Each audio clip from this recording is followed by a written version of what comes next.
onde eu tenho certeza que Deus falará conosco tremendamente nessa noite. Quantos estão prontos para provocar Deus através da palavra que você vai ouvir nessa noite? Soberano e eterno Deus, nós te louvamos e te bendizemos mais uma vez, Senhor, porque o Senhor nos dá o privilégio e a oportunidade de estarmos na tua presença. Nesta noite o Senhor toma o pastor Roberto nas tuas mãos para falar conosco, Senhor. Cuida dele, cuida do seu ministério, revista ele do teu poder e glória, não permitindo que nenhum dardo inflamado venha contra a vida dele, contra o seu ministério, contra a sua família, onde estiver, que a glória do Senhor se manifeste, para que o Senhor fale conosco nessa noite. Abra os nossos ouvidos espirituais, abra a nossa mente, abra o nosso intelecto, para podermos aprender do Senhor. E abra, Senhor, o nosso coração, para nós guardarmos essa palavra dentro do nosso coração, para nós, Senhor, usarmos no momento oportuno, para abençoar outras vidas e também para sermos abençoados em o nome de Jesus. Amém, Jesus. Obrigado. Amém, igreja do Deus vivo, paz seja convosco, pode se assentar. Pastor Adilson é colega nosso, amigo. Eu lembro dele que ele congregava no Pastor Everson muitos anos atrás. Eu acho que era na Frederick Street, né? A missionária Miriam que apresentou ele para mim, que hoje mora em Walpole, né? Minha amiga que mora em Walpole. Me apresentou a missionária Rose também. Ele já ajudava e parece que ele se tornou pastor em pouco tempo já de convertido. Uns 3 anos, mais ou menos. 2 anos. Olha, não é uma benção, irmão? 2 anos já ser pastor já. E muita gente falou assim, não, mas 2 anos, como que um homem vai ser pastor em 2 anos? A Bíblia fala que o pastor não pode ser novo convertido. E ele não sabia disso, mas eu já falava assim, olha, um pastor, segundo o coração de Deus, ele não é formado em seminário teológico, ele é formado nas entranhas de Deus. E não importa o tempo, porque existe pessoa que vai estudar 20 anos e nunca vai ter o coração do pastor. Porque os seminários, os cursos teológicos, as escolas de obreiro, eles podem te dar conhecimento, pode te dar conhecimento da letra, mas o coração do pastor, somente Deus é que dá ao homem. E o pastor Adilson me chamou para ministrar nessa campanha Provocador de Milagres. E ele nem imaginou também, eu vim da igreja quadrangular, converti na igreja quadrangular. E pastor Jerônimo Onofre de Belo Horizonte, um homem de Deus tremendo, que tem igreja de BH, ele foi idealizador dessa campanha Provocador de Milagres e se espalhou por tudo quanto é canto. E por onde essa campanha chega, os milagres também chegam. Amém? Eu quero que você diga à pessoa que está ao seu lado, se você precisar de milagre hoje, pode ficar perto de mim. Porque onde eu estou, sempre acontece algo sobrenatural. Porque Deus está comigo. E aonde Deus está, coisas sobrenaturais acontecem. Amém? Vamos aplaudir ao Senhor? Eu lembro que esses dias eu estava ouvindo, faz uns anos, um pregador africano de uma igreja de 70 mil pessoas na África. Eu não lembro do país. E o povo perguntou assim, pastor, qual o segredo da sua igreja? Porque lá nos Estados Unidos, a gente faz de tudo. E é um pouquinho de gente. Olha só, o povo seu fica 8 horas num culto, o povo seu fica no sol quente, anda às vezes horas e horas para chegar no teu culto. E lá a gente tem carro, trem, passa tudo perto da igreja, é confortável, mas a igreja continua vazia. Aí ele falou assim, simplesmente a diferença nós, dos africanos com vocês, é o seguinte, é porque as pessoas estão aqui, porque eles precisam do milagre, e não tem outra opção. Ele falou assim, vou dar um exemplo para você, se você tem um plano de saúde, se você tá doente, com uma enfermidade de câncer, e você tem um plano de saúde, e o seu plano de saúde talvez seja o Neighborhood Plan, aqueles mais baratos. Se de repente você não for atendido, você pode trocar pro Golden, pro Silver. Tem um monte de hospital bom. Mas ele falou assim, mas aqui na África não tem jeito, porque o hospital aqui é caro. E mesmo que tenha hospital, ele não consegue receber um monte de gente doente que vem aqui. Porque 60% da população desse país tem AIDS, tem vírus HIV. Não tem hospital suficiente para esse povo. Ou Deus faz, ou o povo não vem. As pessoas estão aqui porque não tem outra opção. E eu fiquei pensando sobre isso. Ele falou assim, porque onde Deus está, sempre algo sobrenatural acontece. E às vezes quando eu começo a pensar no Evangelho de Jesus, eu começo a pensar nos milagres de Jesus e, irmão, não tem uma outra conexão que vem à minha mente. Aonde Jesus passou, sempre aconteceu milagre, sempre aconteceu sobrenatural. Se você vive em algum lugar que não acontece nada, por exemplo, na igreja quadrangular de onde eu vim, o superintendente, o presidente fez uma lei que a igreja que não converter pelo menos uma alma por ano vai ter que ser fechada. Ele está certo ou está errado? Está certo, por quê? Se não converter nenhuma alma no ano numa igreja, meu querido, você já pensou o que vai ser da igreja? Se não converter ninguém for curado, não tiver milagre, não manifestar um demônio e sair em nome de Jesus, o que vai acontecer com a igreja? Vai acabar. Por quê? Porque a igreja depende de milagre para continuar existindo. E o que é o milagre? Presta bem atenção. Milagre, eu escrevi 4 coisas. Milagres, primeira coisa, ele é um ato fora do comum. Ele é uma ação inexplicável. Ele é um ato extraordinário. E ele é um ato sobrenatural. Interessante que milagre, antes de eu converter, eu era ateu.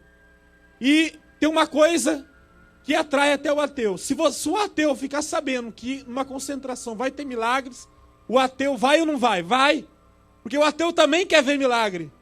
Milagre é bom para todo mundo. Quem não quer receber um milagre? Todo mundo quer receber milagre. Todo mundo quer receber milagre. Até mesmo o ateu deseja um milagre. E o milagre é interessante quando nós olhamos para a natureza de Deus, porque o nosso Deus, ele é um Deus sobrenatural. Nosso Deus é um Deus espírito, mas ele é um Deus que se mostra também com sinais e maravilhas. Toda vez que Deus falava, Deus mostrava sinais. Para quê? Para as pessoas acreditar o que Deus falou com ele. Então, eu quero que você repita 3 coisas. Os provocadores de milagre têm 3 características. Primeira, os provocadores de milagre sabem que Deus é. Segundo, os provocadores de milagre sabem que Deus está.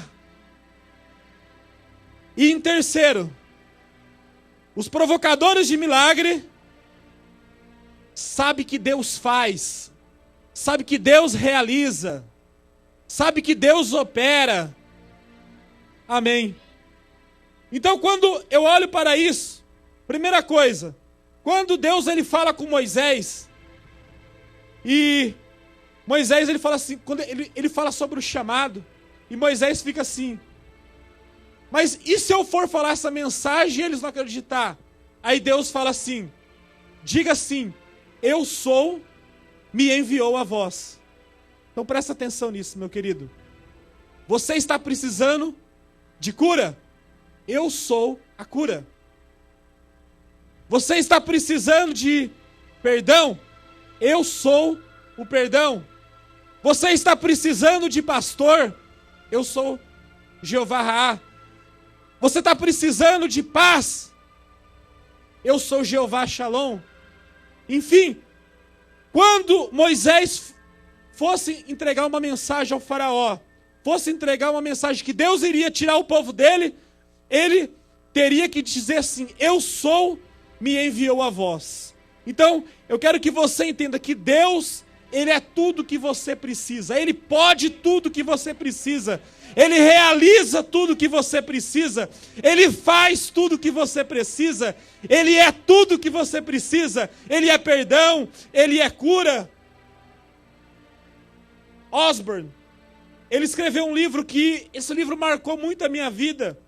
Porque quando eu converti, esse livro, graças a Deus, caiu na minha mão com apenas 3 meses de conversão. Era um livro vermelho, que tinha um negócio assim, curar enfermos e expulsar demônios. Eu creio que esse livro deve ter por aqui ainda. E esse livro é um dos livros mais tremendos que eu já li. E nesse livro, Osborne fala dos milagres que Deus faz no ministério dele. Um homem que dedicou a vida dele toda e Deus faz milagre por onde ele passa. E ele falou assim, olha, eu vou dizer uma coisa para você. Onde eu faço cruzada, onde eu faço campanha, eu já tive muitas vezes com o pastor Benihim também. E eu comecei a observar uma coisa. Eu comecei a observar que tem muita gente ateu, que tem muita gente que não tem religião nenhuma, que tem muita gente que não crê em Deus nenhum, muita gente que vai de curioso numa cruzada e recebe cura e recebe milagre. Aí o povo fala assim, como que Deus faz um negócio desse, missionário? Isso é um tapa na nossa cara que somos cristãos, que a gente vai na igreja, a gente jejua, nós damos dízimo, participamos de uma convenção de denominação, e vem esse povo ímpio, vem só visitar de curiosidade, e mesmo assim ele recebe milagre. Aí ele falou assim, sabe por quê? Porque com os salvos, Deus faz milagre, Deus faz cura, por causa da aliança dele. E com os não salvos, Deus faz por sua misericórdia. Eu quero dizer para você, meu querido, por você ser salvo, por você ter uma aliança com Deus, por você ser dizimista, você vai ser abençoado, você vai ser curado, você vai provocar o milagre de Deus. Mas eu quero dizer para você também tem muita gente que não está aqui. Talvez você casou com uma pessoa que não é crente, talvez você está no meio de uma família que você é a única pessoa cristã, mas eu digo para você, que se você crer, Deus vai operar milagre também, aonde você passar, porque Deus também opera milagre por sua misericórdia. A palavra dele fala assim, que as misericórdias dele são novas a cada manhã, Deus não muda.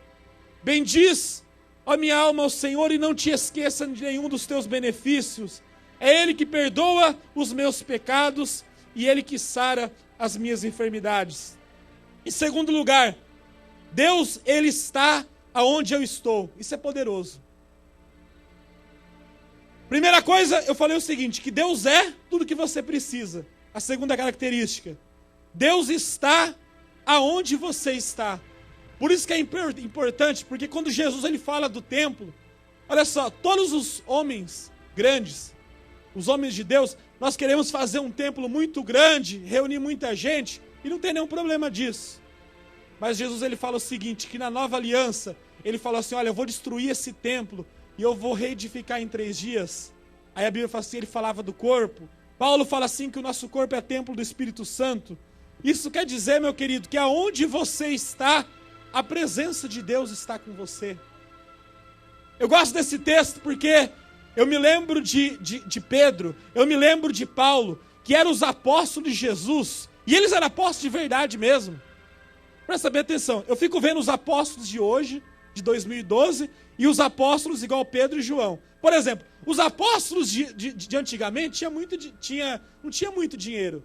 Os apóstolos de hoje estão sempre cercados de segurança, tem muito dinheiro, tem muito conforto. O apóstolo Pedro ele fala assim, não tenho prata, não tenho ouro, mas o que eu tenho eu te dou. Levanta-te e anda em nome de Jesus. Os milagres eram comuns na igreja primitiva. Aí eu fiquei pensando nesse texto, e conta-se que um papa, muitos anos depois, ele chegou, o imperador chegou no papa, 300 anos depois, eu não lembro o nome do imperador, e ele falou assim, olha, aquele dia Pedro falou assim, olha, não tenho prata, não tenho ouro, mas olha só para a nossa igreja, olha só para esse Vaticano, que coisa linda, cheio de ouro, cheio de prata. Mas aí, o Papa falou assim, olha, mas tem uma coisa também, a gente também não tem levanta-te e anda em nome de Jesus faz tempo. Porque quando não tem problema do dinheiro, quando nosso coração não está lá, porque aquela irmã adolescente falou assim, quando você crê em Deus, tudo é acrescentado. Então, meu querido, por você ser abençoado, você vai se libertar desse espírito de dar cheque maranata. Ele voltará. Então, nós somos homens de Deus, nós somos cristãos. Não é verdade? Deus está com a gente. Aí a gente vai no mecânico, vai lá e mete um cheque maranata lá. O cheque volta. O que a pessoa vai pensar? A pessoa vai pensar o quê? Que Deus não está com você. Por quê? Porque se Deus está com você, você é próspero também, meu querido. Você paga as suas contas, você tem a provisão de Deus. Você lembra quando vieram cobrar o imposto de Jesus? Ele falou assim, não, vamos pagar sim. Então eu fico pensando, nós temos que representar bem o reino de Deus, porque nós somos embaixadores do reino de Deus. Já pensou, Deus nos confiou uma tarefa de embaixador. Você sabe o que é um embaixador, meu querido? O embaixador, vamos dar um exemplo. a embaixada americana lá no Brasil. Sabe o que quer dizer? Aonde, se tiver embaixada americana, a polícia não pode ir lá. Sabe por quê? Porque aquele território é Estados Unidos dentro do Brasil. A embaixada é o seguinte, quando o embaixador está lá, a língua que fala qual que é? Inglês. Está dentro do Brasil, mas a língua que fala é inglês. Você está dentro de Framingham, mas qual que é a sua língua? Reino de Deus. Língua estranha. Qual que é a sua língua? Tudo que come na embaixada, vem daqui. E o embaixador é mantido pelo seu país. Então você tem que entender o seguinte, que Deus opera porque aonde eu estou, Deus também está comigo. Qualquer lugar que eu tiver. Se você, pastor Adil, se você estivesse lá no Paraná, Deus também era com você. Falar nisso, minha família também veio do Paraná. Meu pai, ele nasceu numa cidade chamada Japurá, lá no Paraná. Lá é tão longe que nem demônio manifesta, não chega lá de tão longe que é. Um negócio muito longe. Para ir na cidade tem que pegar uma balsa lá no Rio Havaí. E a minha mãe também nasceu na cidade de Tamboara, fica perto de Paranavaí, também é tudo, mas eu acabei nascendo em São Paulo. Porque naquele tempo ele estava indo para São Paulo, como o povo vem hoje nos Estados Unidos. Mas o terceiro lugar, o que eu quero ler para você hoje, que o sermão vai começar agora. Vamos abrir em Lucas 14, 23, porque você vai entender nessa noite o que a unção de anagcazo vai fazer na sua vida. Qual que é a palavra? Anagcazo. A palavra grega. A-N-A-G-K-A-Z-O.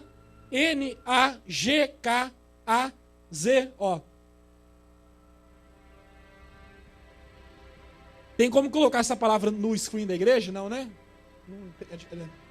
Se pudesse, seria bom. Mas essa palavra grega, eu só vou ler um versículo, fica tranquilo. Fica tranquilo. Amanhã eu também tenho que trabalhar. 14, versículo 23. Lucas 14, versículo 23 diz assim: E disse o Senhor ao seu servo: Sai pelos caminhos e atalhos e força-os a entrar, para que a minha casa se encha. Presta bem atenção. A palavra anagcazo, que é a palavra grega, significa o seguinte: forçar, obrigar, influenciar, empenhar, usar de violência para fazer o que você queira fazer. Jesus, ele usou a palavra anagcazo para o evangelismo. E esse texto é interessante. Eu estou lendo da parábola da grande ceia, porque na palavra grega anagcazo, que Jesus usa para o evangelismo, Jesus, ele queria que convencesse as pessoas a qualquer maneira a participar da sua ceia. É como aquele texto que diz assim, que o reino de Deus é tomado por violência. Presta bem atenção. Vamos supor que você é mãe e tem um filho adolescente. Você fala assim, vamos na igreja. Ah, não vai, não sei. Sabe por quê? Porque a pessoa não tem propósito ainda, né? Você fala assim, não, nós vamos na igreja, sim senhor, sim senhora. Você força o negócio. Enquanto você estiver na minha casa aqui, você vai ter que ir na igreja comigo. Ponto final. Eu sou assim. Muita gente tem aquela desculpa assim. Olha, o pastor Roberto, acabou de chegar um visitante lá em casa. Bem na hora que ia começar o culto, acredita? Não deu. Bem na hora, o culto começava com K, não com C. Em vez de CK. E em vez de SZ. Só isso, só. Obrigado. Então, eu sou assim lá em casa. Quando chega um visitante lá em casa, ó, fala assim, o negócio é o seguinte, eu estou indo no culto, o que você quer? Você vai comigo ou vou trancar a porta e você fica aqui? Ele fala, não, eu vou com você. Então eu digo uma coisa, se o Papa aparecer na sua casa na hora do culto, traz ele com você para cá, mas não deixa de vir para a igreja, não deixa de vir congregar. E Jesus, ele usa o mesmo termo para os seus discípulos que queria evangelizar. Anagicaso é uma visão sobrenatural, é um comportamento forte, é uma atitude decisiva, é uma unção que produz resultados, é uma capacidade de realização sobrenatural, é uma forma de chegar aos objetivos, um diferencial e uma arrancada violenta. Jesus tinha um objetivo qual? Ele queria que a casa se enchesse. Ele usa o termo anagicaso, ou seja, nós vamos forçar para que o reino de Deus funcione. Como homem, a gente no Brasil fala assim, ó, aquele cara jogou um chaveco naquela mulher. Quer dizer o seguinte, e de tanto o cara ficar falando no ouvido, ele conseguiu convencer a mulher a namorar com ele. Da mesma forma é a palavra de Deus. De tanto você pregar a palavra de Deus, de tanto você fazer a obra de Deus, não tem jeito, a palavra não volta vazia. Você já viu, eu vou falar para você, se os cristãos evangélicos usassem a mesma estratégia que usam os testemunhas de Jeová, a igreja seria cheinha. Porque os testemunhas de Jeová, olha só, eles estão pregando a doutrina errada, mas estão fazendo certo. O trabalho deles é eficaz. Eles vão de 2 em 2 e eles persistente, fala no ouvido, até convencer a pessoa. E nós cristãos, chega lá, se você não quer, você vai ver também. A mesma ordem que Deus deu para me abençoar, Deus deu para amaldiçoar também. Já sai já. Sou profeta de Deus, tá pensando o quê? Os pentecostais são assim, mas os testemunhos de Jeová, eles são tão eficazes no jeito que eles evangelizam, que aonde eles vão, eles conseguem seguidor. Por quê? Porque eles usam, o que eu estou falando aqui é anagicaso, eles usam o poder do quê? De forçar. Eles vão determinado a conseguir. Isso está na Bíblia? Tá, eu vou mostrar para você. Por exemplo, a palavra de Deus fala o seguinte, que Jacó, lá em, eu creio que é Gênesis 28, se eu não me engano, 27, 28, Jacó, ele luta com o anjo de Deus. Quem já leu isso já? Não vou chover no molhado. E o que Jacó fala para o anjo? Eu, o quê? Não vou deixar você sair daqui enquanto você não me abençoar. Anagicaso. Determinação dele. Ele saiu mancando daquele encontro do Val de Jaboque, mas saiu abençoado. Porque ele foi determinado. Pessoa que tem determinação no que faz. E muitas das vezes nós cristãos não somos assim. Primeira luta, primeiro vento que vem. E eu vou dizer para você, você não precisa conhecer muito da Bíblia, não. Olha, eu já li a Bíblia muitas vezes. Talvez mais de 60 vezes inteira. Mas o meu padrasto, ele nunca leu nem a Bíblia inteira. Ele só pega uns textos. E meu padrasto, é incrível como que ele ganha alma. Meu padrasto não sabe pregar em púlpito. E ele trabalha na pintura. Quase toda semana, a pastora disso, ele chega de mim e fala assim: ô Roberto, vem cá. Tem um cara aqui, ó, que trabalha comigo para fazer a confissão de fé para aceitar Jesus. Eu não sei falar, vem aqui. Quase toda semana ele me traz um. Por isso que eu falo, repita comigo, a parte da Bíblia que funciona é a parte que eu coloco em prática. Amém? Tá claro assim? Qual a parte da Bíblia mais poderosa? Posso tudo naquele que me fortalece? Todas as coisas somos mais que vencedores? A parte mais poderosa é a parte que você coloca em prática. Porque muita gente tem muito conhecimento teológico, mas não tem anagicaso, não tem autoridade de Deus para determinar o milagre. Olha só, esses dias atrás, faz mais ou menos um mês, eu estava assistindo aquele homem da Igreja Mundial, o Valdomiro Santiago, e ele estava em Curitiba. Eu creio que havia 600 mil pessoas na concentração. E os bombeiros trouxeram uma mulher quase semi-morta. Não sei se alguém aqui talvez viu. Alguém assiste. Ele tem um canal no Dish Network. E eu fiquei assim, meu Deus do céu, o que vai acontecer agora? Porque se esse cara não mandar essa mulher levantar e andar, o negócio vai ficar feio. Porque foi o bombeiro mesmo, né? Quando vai o bombeiro é porque não tinha solução. Chegou uma mulher semi-morta. Aí ele olhou para aquela mulher assim. soprou nela, bateu nela assim. E aquela mulher foi, aos poucos, a mulher não estava sem se mexer, estava quase semi-morta. Já tinha sido entregue para morrer em casa. E quando o homem de Deus, o profeta de Deus, orou por aquela mulher se levantou no meio da multidão, sentou lá na primeira fila, começou a adorar a Deus. Sabe o que aconteceu? A multidão ficou assim, meu Deus, glória a Deus. É isso que contagia o povo, meus irmãos. Porque as pessoas não se satisfazem mais com palavra bonita. E eu vou dizer para você, o único país que talvez a gente possa enganar alguém com palavras bonitas pode ser nos Estados Unidos. Mas no Brasil, na África, qualquer lugar que você for pregar do mundo, no Haiti, na América Central, se você não mostrar o Evangelho de Jesus, curando enfermos, expulsando demônio, ninguém acredita na gente, não. Aqui, chega lá, está aqui, ele é mestre em divindade, lá do Gordon Conwell Seminary. Aí fala, pastor, não, isso aqui pode pregar na minha igreja aqui. Todo mundo ouve ele aqui. O povo se contenta com isso. Eu não tenho nada contra a teologia, também estudei teologia. Mas uma coisa eu sei, o apóstolo Paulo também falou, que o reino de Deus, o quê? Não consiste em persuasão de palavras humanas, mas o quê? Em demonstração de espírito de poder. E ele fala assim, quando eu fui pregar para vocês, Paulo tinha um vocabulário maravilhoso, ele sabia muitas línguas, mas ele falou assim, eu fui nos dons do Espírito Santo, pregando para vocês em demonstração de espírito e em demonstração de poder. Porque se Deus não operar, nós estamos enrolados, meu querido.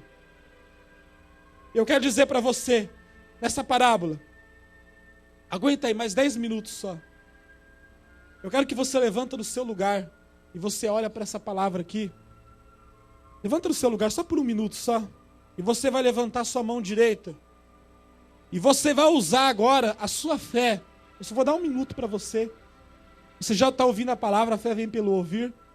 E você vai determinar agora, em nome de Jesus, que saia todo mal que está afetando a sua vida, doença, enfermidade. Eu quero que nesse momento, fecha teu olho agora, meu querido. Coloca uma música de fundo, meu querido. Toda a igreja agora, levanta a sua mão direita. E eu quero que você comece a orar em voz alta agora, a determinar o seu milagre nesse momento. Vai, começa.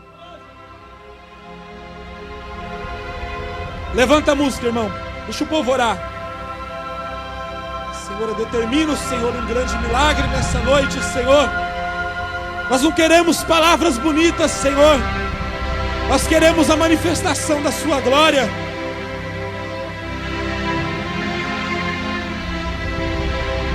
Aleluia. Deus, Tu és tudo o que nós precisamos, Senhor. O Senhor é, o Senhor está e o Senhor pode. O Senhor é, o Senhor está, o Senhor pode. Deus é, Deus faz, Deus pode. Deus é, Deus faz, Deus pode. Em nome do Senhor Jesus, Pai, nós decretamos, Senhor, em uníssono, Senhor, que a nossa vida nunca mais vai ser a mesma, Senhor, porque nós vamos com determinação ao nosso milagre. Em nome de Jesus.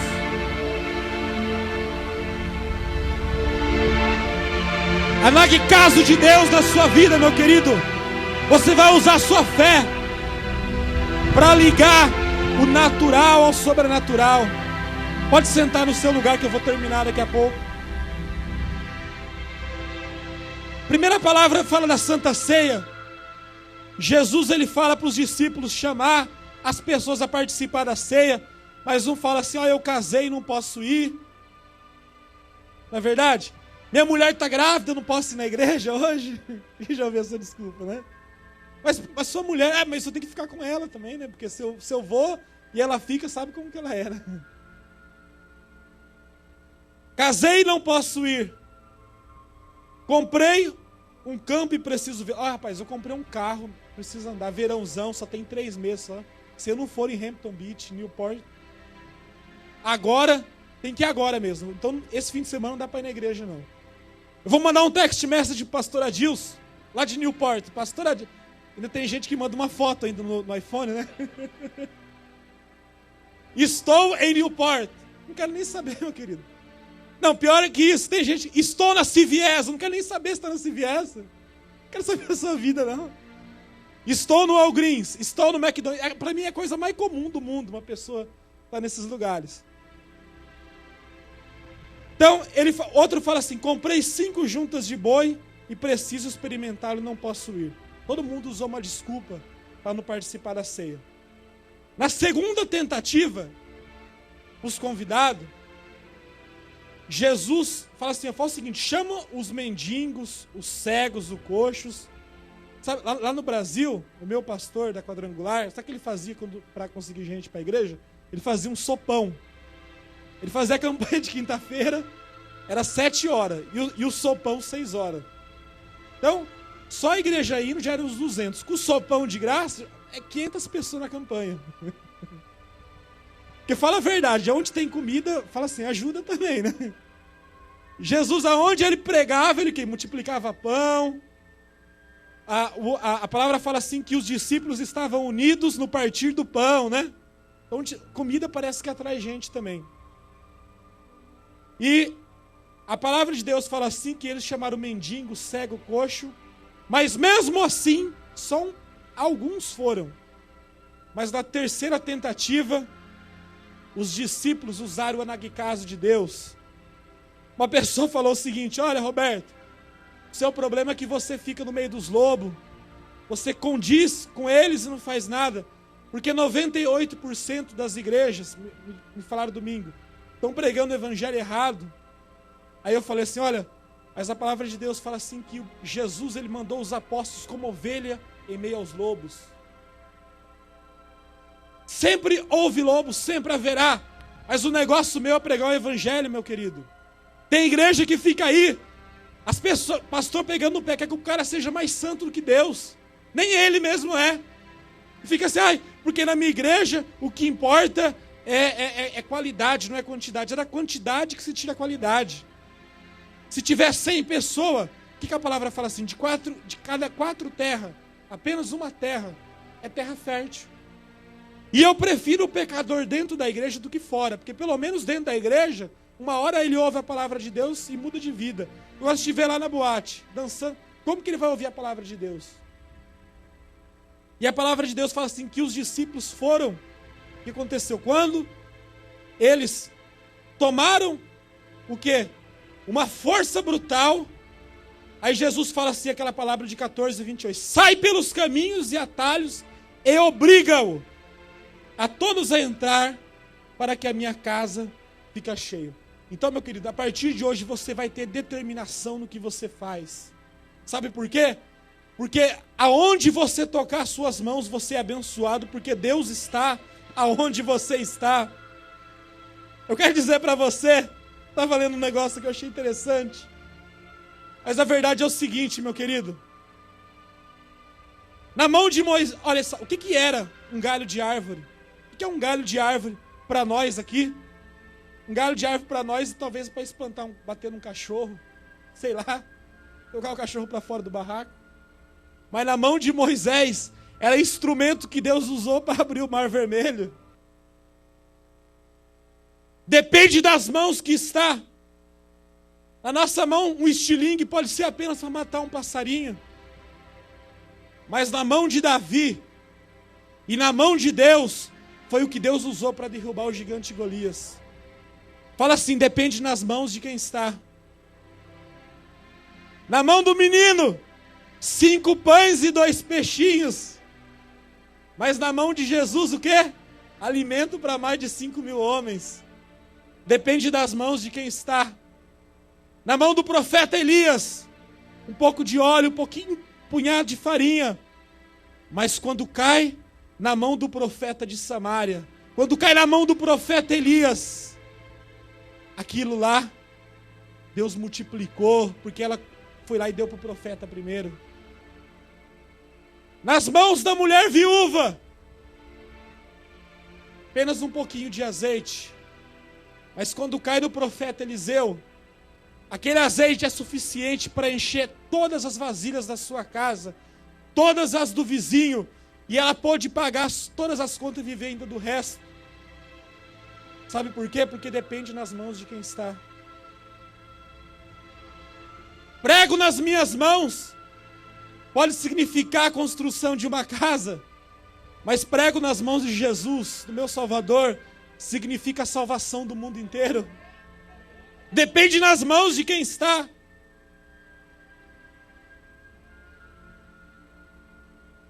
Quando as coisas estão na mão certa, do profeta certo, no local certo, o negócio acontece. Quando as pessoas ficam perguntando, será que o milagre vai acontecer? É a mesma coisa, meu querido. Se o homem é fértil, a mulher é fértil, o que vai acontecer? Vai dar luz a uma criança, não tem como. Se nós pregarmos o evangelho, tem como, vai converter gente, Deus vai curar, Deus vai fazer milagre, porque Deus é, porque Deus está e Deus pode fazer na sua vida. Eu quero que você fique em pé no seu lugar. Nesse momento,